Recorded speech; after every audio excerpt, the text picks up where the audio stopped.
पाकिस्तानच्या ड्रोन हल्ल्यांना सामोरे जाण्यासाठी भारतीय लष्कराने L-70 आणि ZU-23mm अशा दोन तंत्रांचा वापर केलाय। हे L-70 आणि ZU-23mm एका मिनिटात 4000 पेक्षा जास्त फेऱ्या चालू शकतात।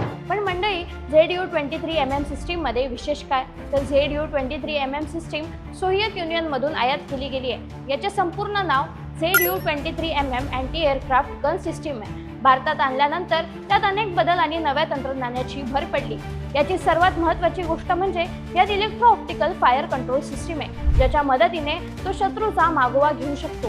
लांब नळी असल्याने त्यावर बराच काळ हल्ला करता येतो। ही यंत्रणा एकट्याने चालवता येत नाही, ते चालवण्यासाठी 2 व्यक्तींची गरज असते।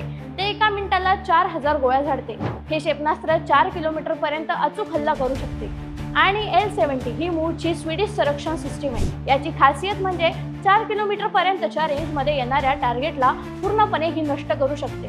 विशेषतः कमी अंतरावर उडणारे ड्रोन आणि हवाई हल्ले मारण्यासाठी याचा वापर केला जातो। या तंत्रांच्या मदतीने पाकिस्तानचे अनेक ड्रोन मारले गेले। हे रडारनुसार लक्ष्यीकरण करते। भारताकडे या शस्त्राचा पूर्ण साठा आहे, जो पाकिस्तानचा खात्मा करण्यासाठी पुरेसा आहे।